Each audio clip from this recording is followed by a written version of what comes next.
Hello and welcome to Alec Henden's podcast rundown. My name is Alec Henden.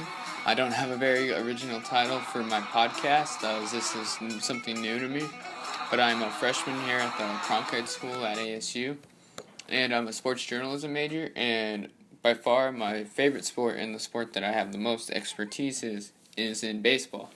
So I'd like to just give you a little bit of a rundown on the off season, things that have surprised me, and then at the end of the show, I'll break down my top 10 teams in Major League Baseball right now, with free agency almost finished and spring training camps about to open up in a month.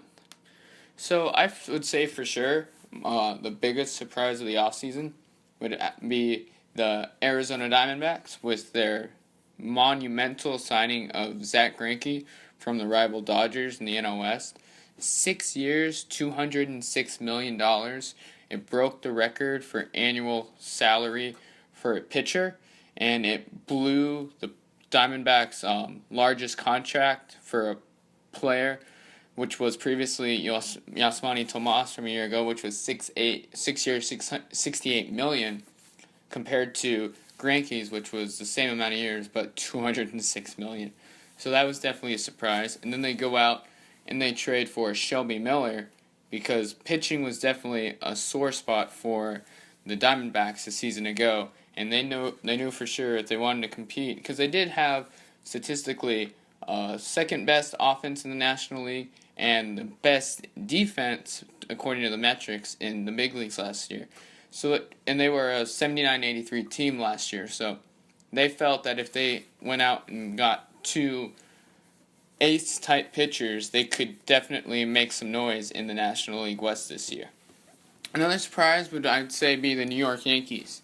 The Yankees did improve a lot this offseason, but they did something that had never happened since the dawn of free agency, which was in the 70s. The Yankees have yet to sign a player. They did trade for, which is arguably the best closer in the big leagues right now, Aroldis Chapman, to shore up which was already an elite bullpen.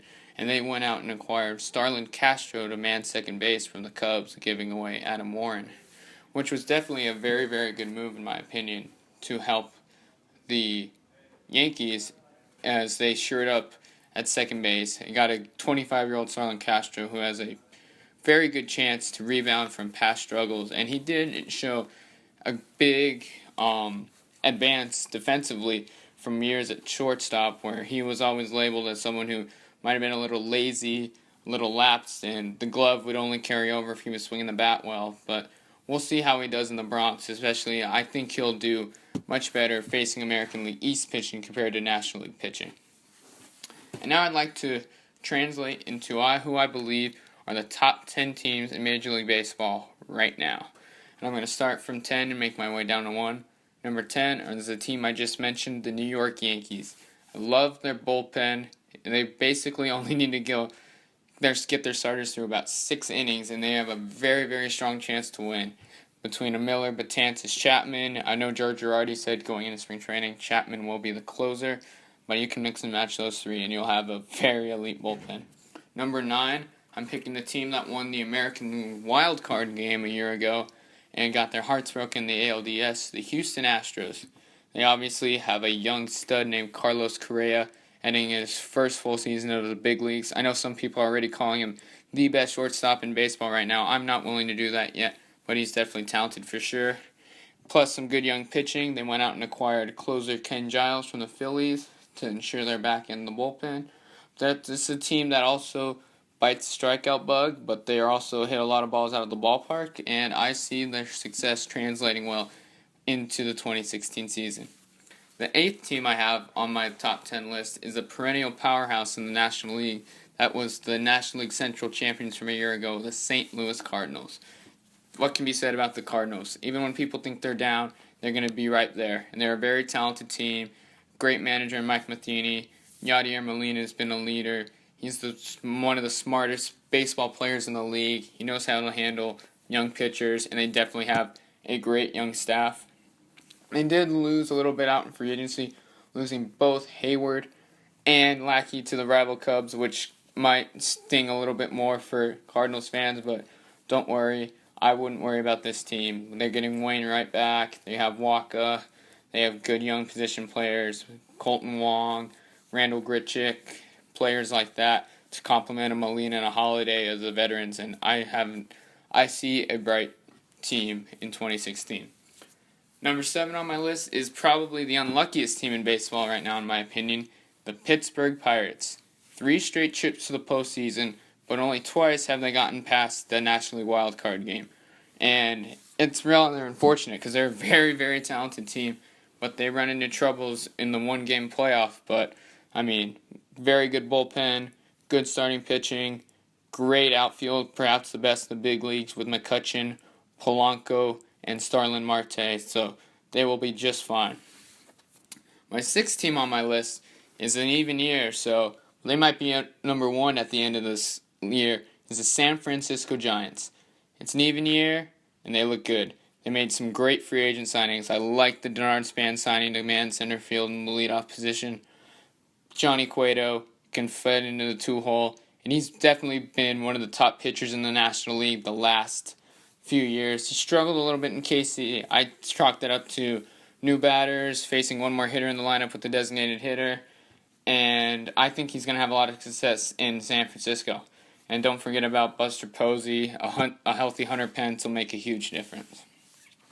The 5th team on my list is the Toronto Blue Jays. The AL East champions from a year ago. Very, very good lineup. Very right-handed heavy, though. They might run into some issues with that. But, it's hard to look at this team and think they're not going to have success with Donaldson, Tulowitzki, Encarnacion, Russell Martin, and, of course, Jose Bautista, who hit the clutchest homer since Joe Carter in the ALDS in Game 5 against the Rangers to take the Blue Jays to the ALCS. Number 4 on my list is a team that they beat in the American League Division Series a year ago, the Texas Rangers, the American League West champions from a year ago. I'm a big buyer in the Rangers this year. I think they'll only get better, especially with having Yu Darvish back. Will help them a lot. Plus Cole Hamels. They have some good young position players to complement the veterans, Adrian Beltre and Prince Fielder. And I like the team and the direction they're going. A player I'm looking for at them is Jurickson Profar to finally have an impact season in the big leagues. He's been bit with the injury bug big time the last couple of years, so I'm expecting good things out of this kid. The 3rd team on my list is the New York Mets, the National League champions from a year ago. What more can be said about their pitching? It's just straight dominance. Harvey, DeGrom, Syndergaard, Matz, and now a healthy Wheeler. They also add Bartolo Colon back. We'll see what he does, if he's more of a long guy or if he's a starting pitcher. But definitely watch the Mets. And they were able to re-sign Yoenis Cespedes, which I think makes a huge difference for their offense going into the year. The number 2 team on my list are the defending World Series champions, Kansas City Royals. The most fundamental sound team in the league. They beat the American League team stereotype. They're not mashers at the plate. They know how to get on base. They know how to score runs. They know how to get key hits, get big outs. Very good bullpen. This year without Greg Holland, who's lost for Tommy John and is a free agent. But Wade Davis, Kelvin Herrera, they're very, very capable of shutting down a team in the late innings. And they're a very good defensive team, which cannot be overlooked. And now for the grand reveal, the best team in baseball, in my humble opinion, is the Chicago Cubs. A team that came out of nowhere to win the NL Central, made a lot of noise, with the Joe Madden signing as a manager. Plus this offseason they go get Zobrist. They go get other big players. They get Lackey. They get Hayward. They're making noise, and they're already one of the top talented offense. Jake Arrieta out of nowhere to take over as the ace. John Lester, very capable too. They are definitely, in my opinion, the best team in baseball right now. And that'll do it for my podcast. My name is Alec Henden. I'd like to thank you for listening. This has been the opening edition of Sports with Alec Henden.